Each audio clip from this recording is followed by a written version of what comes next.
Dreamland জঙ্গলে সব পশু পাখিরা একসাথে মিলেমিশে থাকতো। এক বিকেলে টিনু পাখি, মিঠু তোতা, ময়না আর পায়রা নিজের বাসায় বসেছিল। তখনই দুটো ঈগল সেখানে আসে। কেমন আছো ছোট পাখিরা? আরে এই দুই ঈগল কোথা থেকে এসে গেল? আমরা তো এখানে একটু খেতে এসেছিলাম আসলে। এটা বলে কালু ঈগল টিনু পাখির একটা ডিম খেয়ে নেয়। না, এত চেঁচামেচির কোনো প্রয়োজন নেই, এটা তো শুধু আরম্ভ। এই জায়গা যদি তোমরা খালি না করেছো তাহলে এক এক করে সব ডিম খেয়ে নেব। তোমরা এরকম কেন করছো? আমাদের ঘর ছাড়া করে তোমরা কি পাবে? খুব লাভ আমাদের। তোমরা যদি এখান থেকে চলে যাও তাহলে আমরা নিজের সঙ্গসাথীদের এখানে আনবো, ওদের সাথে এখানে থাকবো। এখানে জলও আছে, খাবার খুঁজতে আমাদের কোনো সমস্যা হবে না। টিনু পাখি খুব কাঁদতে লাগে, কিন্তু ঈগলেরও আওয়াজ খুব জোরে গর্জন করছিল। যেটা শুনে ছোট হরিণ আর আরো কিছু পশুরা সেখানে পৌঁছায়। তোমরা কেন আমাদের জঙ্গলের পাখিদেরকে বিরক্ত করছো? ওহো, কি ব্যাপার? পাখিদের জন্য এখন হরিণ কথা বলবে? ড্রিমল্যান্ড জঙ্গলে সবাই একসাথে মিলেমিশে থাকে। তুমি এখান থেকে যেতে পারো, না হলে ভালো হবে না। এখন তো আমরা চলে যাচ্ছি, কিন্তু কিছুদিন পর আমাদের দলের সবথেকে বড় ঈগলকে নিয়ে আসবো। আর এটা বলে ওরা দুজন ওখান থেকে চলে যায়। এখন সব পাখিরা এটা ভেবে চিন্তায় পড়ে যায় যে ওরা কোন ঈগলকে সাথে আনার কথা বলছিল।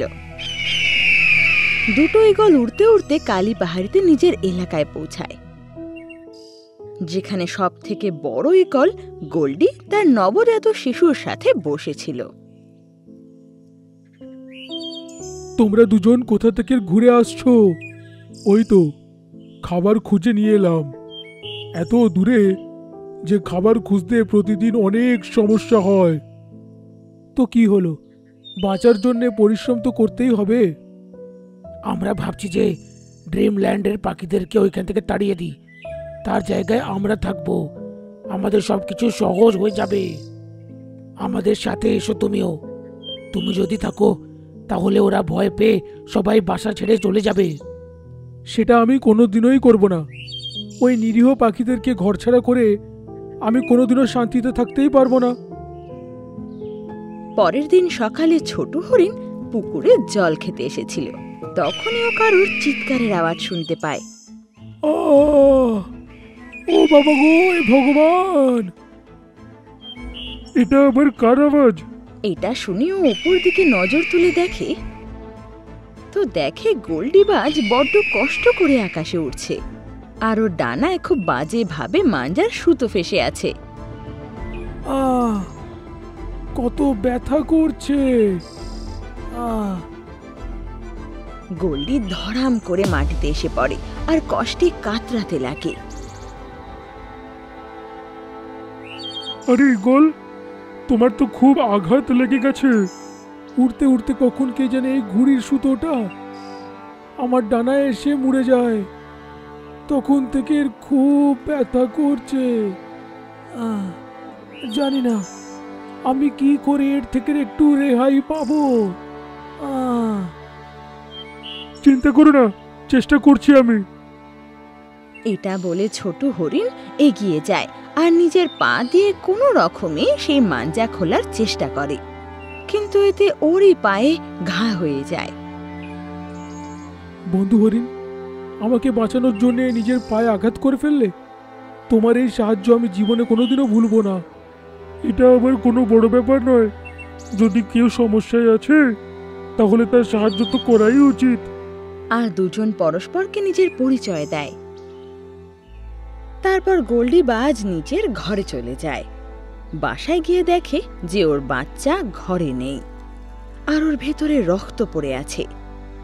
আমার বাচ্চা কোথায় গেল সে? ও খুব ঘাবড়ে যেতে লাগে আর এদিক ওদিক নজর ঘোরাতে লাগে। তখনই কালুবাজ আর মোটুবাজ সেখানে আসে। আমায় ক্ষমা করো গোল্ডি, তোমার বাচ্চাকে ওই দুষ্টু পাখির হাত থেকে বাঁচাতে পারলাম না। কোন দুষ্টু পাখি? সেই ড্রিমল্যান্ডের পাখি। তারা দলবল বেঁধে এখানে এলো, তোমার বাচ্চাকে মেরে নদীতে ফেলে দিল, আর তারপর আরো মারলো, আর হুমকি দিল যে ওদেরকে যদি বাসা ছাড়া করা হয় তাহলে এরকম ভাবে আরো আমাদের এসে মারবে। এটা শুনে গোল্ডির মাথা গরম হয়ে যায়, আরও বলে, এই ছোট পাখিদের এত সাহস! আমার বাচ্চাকে মেরেছে, তাকে এত আঘাত করেছে, আজ ওদের বাসায় ঢুকে এক এক করে মারবো। এটা শুনে দুজন ঈগল খুব খুশি হয়ে যায়, আর তিনজনই ড্রিমল্যান্ডের দিকে রওনা হয়।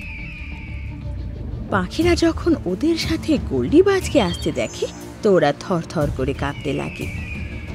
আরে বাপরে, এত বড় বাজ! এ তো আমাদের সবাইকে মেরে ফেলবে। এবার বুঝে গেছিস তো তোরা? এই সুযোগে দুই ঈগল পাখিদের উপর হামলা করে বসে, আর ওদের চিৎকার শুনে জঙ্গলের বাকি পশুরা সেখানে এসে উপস্থিত হয়। তোমরা ঠিক করছো না, হ্যাঁ? নিরীহ পাখিদেরকে কেন মারছো তোমরা? হ্যাঁ, এরা নিরীহ নয়, অনেক বদমায়েশ। এদেরকে আর আমি এখানে থাকতে দেব না। গোল্ডি এবার রামু হাতির ওপর ঠোঁট দিয়ে আঘাত করতে লাগে, আর অনেকটা গভীর আহত করে ফেলে। ওই ওই, তোরা এটা ঠিক করছিস না দুষ্টু ঈগলরা। তখন সেখানে ছোট হরিণ আসে আর বলে, গোল্ডি, এ তুই কি করছিস? ওর আওয়াজ শুনতেই গোল্ডি ওর দিকে তাকায়। গোল্ডির চোখে এক আজব রকমের রাগ ছিল।